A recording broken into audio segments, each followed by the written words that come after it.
ابو جال کے ہاتھ دیے. اونٹ خرید لیے تو مجھے کہنے لگا کل پیسے لے لینا. میں نے کہا گھر کہاں ہے؟ کہنے لگا فلاں گلی میں فلاں محلے میں فلاں جگہ میرا گھر ہے. کہتے ہیں میں مجبور تھا, چھوٹا سا کاروباری تھا, میں بڑا بزنس مین نہیں تھا. اگلے دن میں اس کے گھر گیا, میں نے کہا پیسے, تو کہنے لگا کل آنا. کہتے ہیں میں نے کہا کہ یہ بڑا آدمی ہے, کہیں بگڑ گیا تو میں پیسے کیسے لوں گا. میں چپ کر کے آ گیا. 2 راتیں مجھے چوک میں سوتے ہوئے ہو گئی. نہ تو میرا کوئی رشتہ دار تھا, نہ کوئی زمانہ تھا ہوٹلوں کا, مجبوری تھی.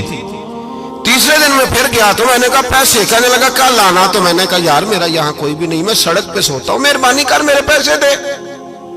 اور میں اتنا بڑا آدمی بھی نہیں, ہو سکتا ہے میرے پاس کرایہ بھی نہ ہو, میرے پیسے دے میں جاؤں. کہتے ذرا دبا کے بات کی تو کہنے لگا چل دوڑتا جہاں سے ملتے ہیں لے لے.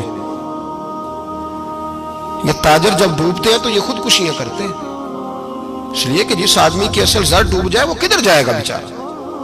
کہتے ہیں میں وہاں سے پلٹا, اور پلٹ کر میں نے لوگوں سے پوچھا کہ مکے کے سردار چودھری امیر لوگ کہاں بیٹھتے ہیں. تو انہوں نے کہا کہ کعبے کے ساتھ یہ چھوٹی چھوٹی ٹولیاں بنی ہوئی ہیں, یہ سارے چودھری بیٹھے. کہتے ہیں میں جا کے ایک ٹولی کے بیچ کھڑا ہوا, اس میں ابو لہب, ابو سفیان, عتبہ, عتیبہ, شیبہ سارے بیٹھے تھے, بڑے بڑے سردار. میں نے ان سے کہا کہ بھائی چودھریو میری تھوڑی مدد کراؤ, ایک آدمی کو پیسے دیے ہیں, مال دیا ہے, وہ پیسے نہیں دے رہا, میں مجبور ہوں, پردیسی ہوں, غریب ہوں, میری مدد ہو جائے.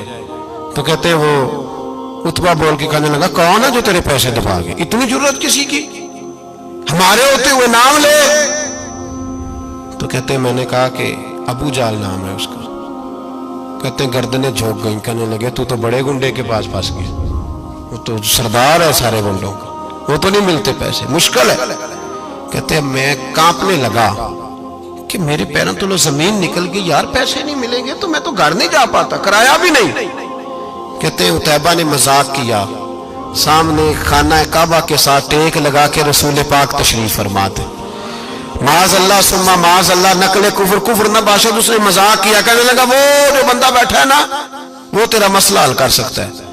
کہتے اس نے مذاق کیا, باقی تالی لگا کے ہنسنے لگے. مجھے سمجھ نہ آئی, بھیجتے بھی ہیں, مذاق بھی اڑاتے, پر ڈوبتے کو تنکے کا سہارا. میں چلا گیا, اللہ کے رسول وظیفہ پڑھ رہے تھے, تو میں ڈرتے ڈرتے کہ میرا کہیں یہ سہارا بھی نہ چلا جائے, میں ڈرتے ڈرتے پیچھے بیٹھ گیا کہ حضور فارغ ہوتے ہیں. تو غریب آدمی ڈرتا ہے نا چودھری صاحب بگڑ نہ جائیں, تو اسی پس منظر میں ڈر رہا ہوں کہ کہیں کوئی بات نہ ہو جائے. فارغ ہوتے ہیں تو بات کرتا ہوں, لیکن قربان جاؤں ابھی میں بیٹھا ہی تھا, میرے نبی نے رخ میری طرف پھیر لیا. کہتے میں پردیسی تھا, میرا کوئی اپنا نہیں تھا. 2 جملے نبی پاک نے کہے اور مجھے یوں لگا کہ بچھڑی ہوئی ماں مجھے مل گئی ہے. 2 جملے نبی پاک نے, پہلا جملہ فرمایا بھائی پردیسی لگتے ہو, اور دوسرا جملہ کہا پریشان لگتے ہو. کہتے ہیں میرے آنسو یوں نکلے جیسے نہریں بہتی ہیں. میں نے کہا محبوبہ میں تجھے جانتا تو نہیں, پر پردیس میں لٹ گیا ہوں. انشاءاللہ پردیسی کوئی بھی نہ تھی وے, کخ جنا تو پارے.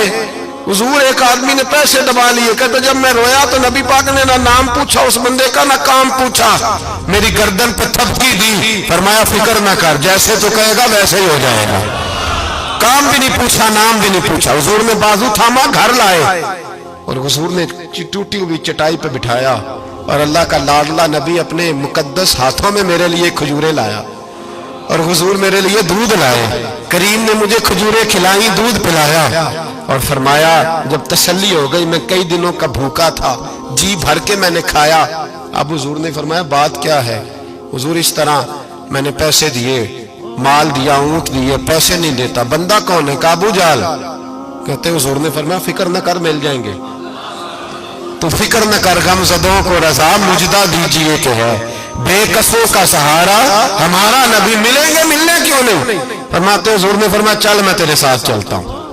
اور بھائی کو فون بھی کر دے تو مہربانی, کوئی روکا بھی لکھ دے تو مہربانی. ساتھ کون چلتا ہے؟ وہ بنو آراش کے صحابی کہتے ہیں میرے نصیب دیکھو, 2 جہاں کی رحمتیں, اللہ کا پیارا رسول